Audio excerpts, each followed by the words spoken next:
Good afternoon, everyone. My name is Neeru. Great to be here today with you today. I have been working in the sector for about 30 years.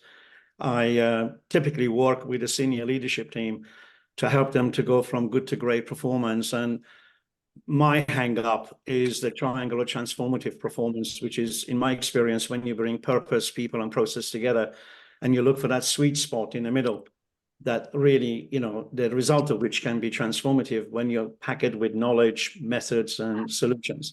So that's the kind of thing I do on a daily basis. About ASI, Advanced Solutions International, is a software company. It's purpose-driven. Its purpose is to help people like you and your colleagues to achieve great things through innovative solutions. Its mission has been to keep its clients for life. And he does a good job in doing that. It has a 94% retention. And it daily exercises its values, which are respect, courage, and excellence. Respect towards each other, respect towards clients, the courage to stand up and say what perhaps has to be said, but no one wants to hear it. And the pursuit of always looking for improvements. The company provides a whole range of services, particularly to executive teams and senior management teams in terms of performance improvement. And what that's about is aligning goals with actual execution plans that can help achieve the goals better. It has an independent user group, which is a very successful, vibrant community of about 800 organizations, and it has its own annual event. And it also works through a big ecosystem of solution providers and authorized apps. Its cloud services are in Azure, and its technology fits in the Microsoft technology stack. Altogether, across 4 different platforms, it has IMIS for engagement management, Top Class for learning management, Open Water for abstracts and submissions of forms, and Clouder, which is a mobile app. Across all those, it has about 5,000 clients.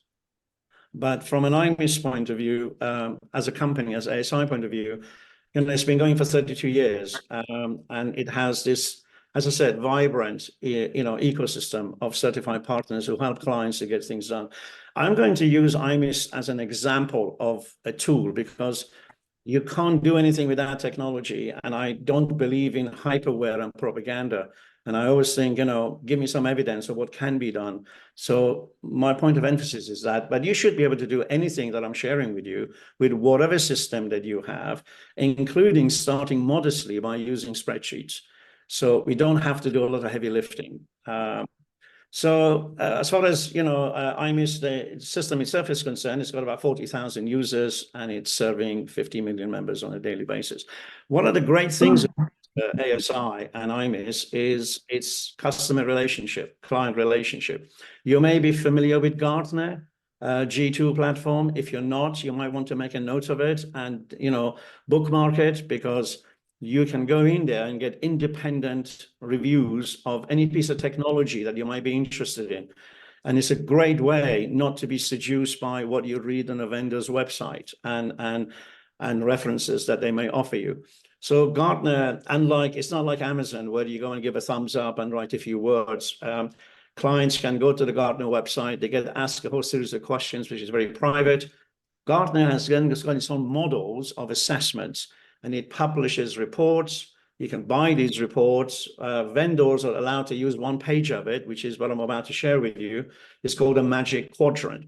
The Magic Quadrant is essentially designed to show people, where can you go to believe what you're hearing from which vendor in terms of client satisfaction and in terms of their capability.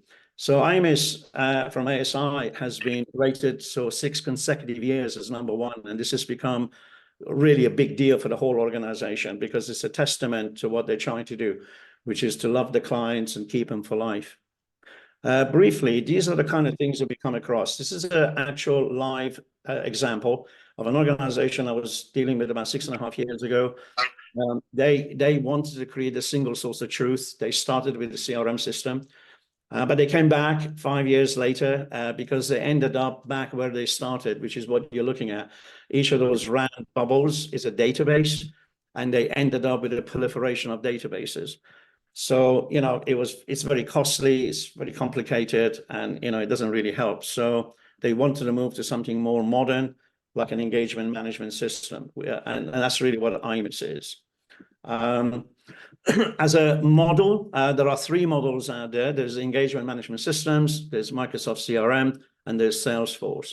So, what ASI does with IMIS is provides a purpose-built solution for associations and membership organizations where they get everything to do with CRM, association-specific functionality touching the whole of the enterprise, so that you can have the departmental silos, but you don't have database silos.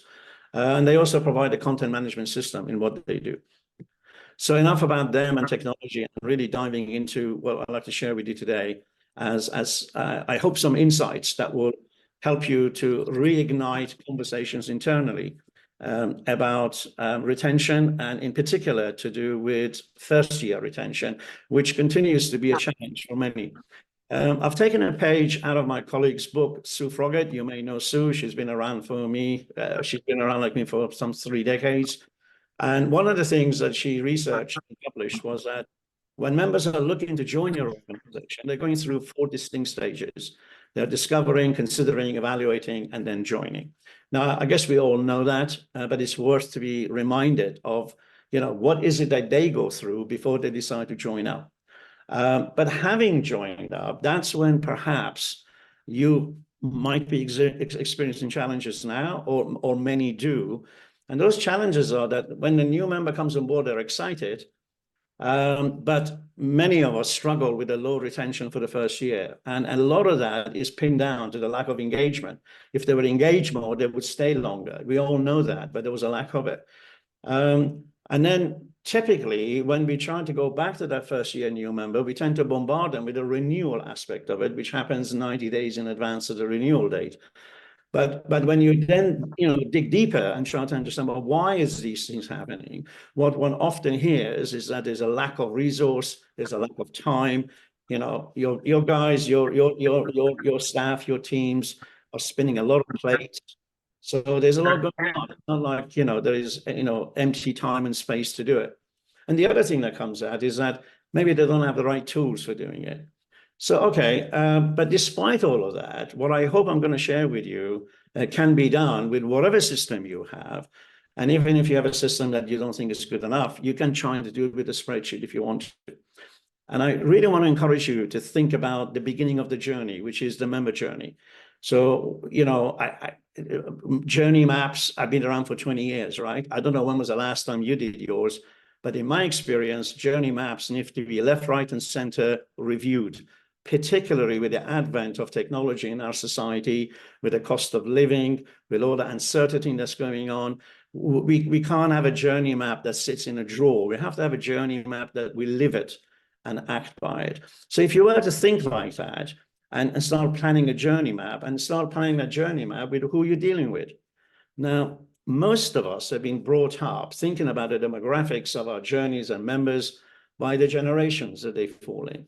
Well, I've seen recently research from ASAE, the Association Executives in the US, of which I'm a member and do various activities with them.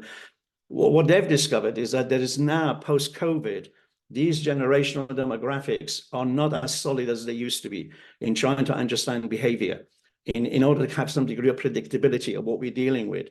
They're finding that Generation Z is showing attributes from Generation X, and baby boomers are showing attributes of behavior from Generation Z. And all of this is post-COVID effects, which is the result of the world we live in. So when you do journey mapping, I think you do need to start here.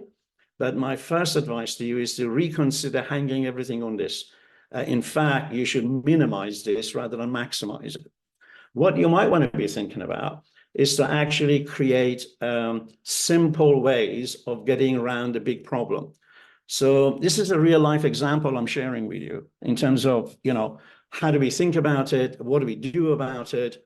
What do we find about it? How do we measure it? And then we are able to increase engagement. So the first scenario should really be quite simple. And there's nothing simpler than renew at the end of the first year. But, if there are retention challenges, we have to bite the elephant at the right size in the right place. So in this example, we decided to focus on the HR directors. because in our, in our understanding of a spread of the membership base, we felt if we can focus on HR director, we can learn a lot more, or we can be a lot faster with other personas. So we targeted the HR director. Now, it's always a good idea when you do this from time to time to get someone from outside to come and help you to think it through, because we all live in our own bubble. However way you do it, consider doing a hosted workshop. If you're a very large organization, by that I mean if you have over 200 staff, then a more formal journey mapping will probably be needed, and it's probably going to take a bit longer, but it's still worth doing it. Moving on though, whether you have 15 staff or whether you have 200 staff, whether you are a hybrid membership of individual members and corporate bodies, or whether you're dealing with professionals, or whether you're a trade, you still have to really think about the onboarding of a new member by persona. And in this case, we're going to focus on the HR director. Now, reminder for you about personas. Personas are there, if done correctly, to drive the personalization and automation to achieve specific outcomes, small outcomes, but specific outcomes. And the improvements in this case that we are looking for is more engagement and therefore a higher retention rate. And I would suggest when you have your discussions and think about this, stop using the word change. The word change is really very provocative. I don't think it inspires colleagues to think positively. I've always been advocating 3 words: continuous performance improvement. Just about everybody will sign up to wanting to improve something that they're doing. But we don't want to get into cultural battles and challenges by trying to say we're going to change things. So that a language can help start getting people around it. You can use your technology, including a spreadsheet, to actually get the data that matches that cohort, and have sort of a join date. So you can say from a particular join date, we create a cohort. So here's a live example of cohorts. So here we have the HR director cohort, and then we are running monthly analysis of it. So in this example, what we're saying is we don't want a daily analysis, we don't want a weekly one, we don't want a quarterly one, but a monthly one. So we've created the cohorts for HR director, and we're getting a notification about how many members are joining that cohort by month. So that's good to know, and make that information easily accessible. Now, what do we do? Well, the steps that I advocate is validate, demonstrate, celebrate, and then do renewal. And I think the 2 areas that most people struggle with is demonstrate and celebrate. You might have a really sleek welcome package and onboarding, and you'll be very sharp on chasing for the renewal. It's the bit in the middle, I think, is worth thinking about. And demonstrate and celebrate is a good way of actually getting a spotlight on it. Now, all of those steps should be timelined, because if there's no time, then we can't do proper measurement. So you might want to consider your validate period be up to 14 days. You might demonstrate, what you're offering within 3 months, and then you spend, another 3 months celebrating before you start doing renewal. Now, the devil is in the detail, and you've got folks who know how to do the detail.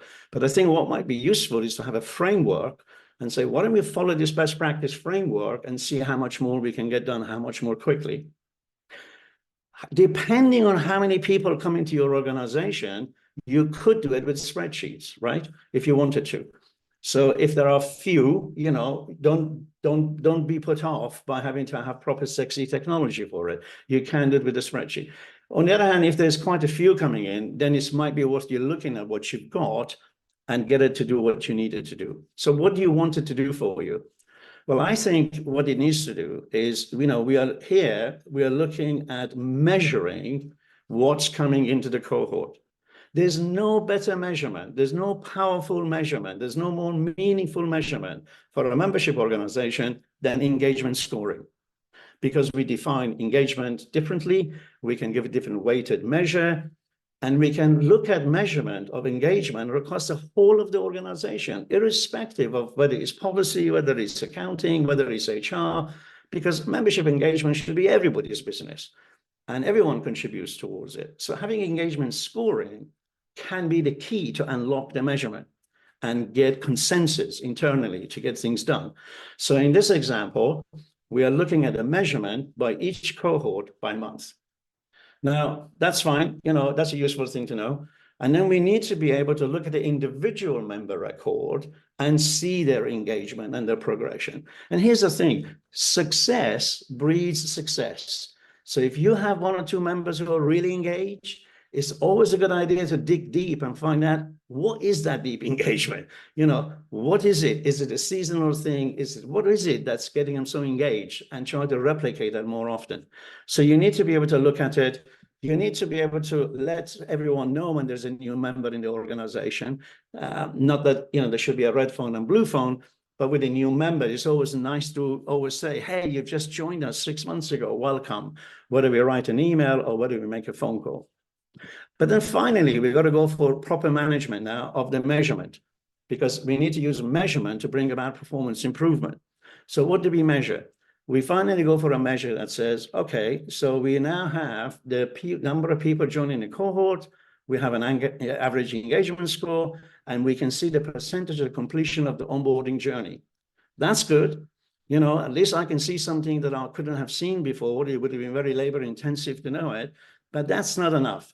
What I want to do is to be curious. And here's my curiosity. Why is it that we have a fairly high completion of the journey, but such a low average engagement score? What is going on in that month? What is happening with those particular members? Because, although, there isn't as many in the other cohort in terms of number of people, but the journey completion is comparable. However, the engagement is significantly different. To be able to look at these things, you can make better decisions. And I call this democratizing it. If you can democratize this across your organization and let everyone be able to get access to this kind of information, then I think you'll find that your retention will start going up very quickly. And this is an example of a dashboard that looks at the whole retention onboarding journey for the entire year and starts looking at different cohorts and different journeys. So I'll wrap up by reminding us that, it is into membership, through membership, and after membership, right? But maybe the area that we need to concentrate a lot more, given all the things that's happening in the world around us, is to concentrate on in keeping the members. I was talking to an executive yesterday, and she said to me, her retention losses are averaging at 30%. That's shocking, and they've been living with that. And just imagine if you can move the needle by 5 percentage points from 30% loss to 25% loss. The financial impact on that is enormous. And the cost of acquisition of new members, according to Gartner, is 7.1 times higher than keeping one. So why don't we focus on keeping what we've got? And the journey really begins at the beginning. And this is a book that you might want to scan and download from Amazon. It's an easy read about continuous performance improvement. My final thoughts are, failing to plan is planning to fail. So whatever the plan is, it's okay, but have a plan. And you don't need to overcomplicate it. You don't need to over-egg it. You don't need to make it complex. Be smart about it. Go for evolution and revolution, because, membership engagement really should be everyone's job. And focusing in a very small way on those cohorts is a good thing. In wrapping up about ASI's ability to help you some more, we do a performance maturity assessment. There's 2 versions of it. The long one is 40 minutes long. A number of people in your organization do it online. You get a very comprehensive report and a 2-hour workshop, which is, quite revealing. It's all about really creating a roadmap, right? So the first phase is, where are you today? And I think you should look at where you are today every year rather than every other year, given all the rapid changes that's happening. And then create a roadmap, implement it with a goal of continuous performance improvement. In finishing, if you didn't want to do a long-winded assessment, they do a short version of it, which only takes, 5 or 6 minutes to do. And that can be a good talking point. You could say, hey, look, this is what it's telling us. We could be, depending on what I've said to it, can we talk about it? I think it begins with good engagement of discussions internally about, really, let's focus on the first year. And then it's a huge problem. So break it down to a very small piece, which is looking at a particular cohort, develop the persona, map out the journey, most importantly, measure it. Thank you, Gordon.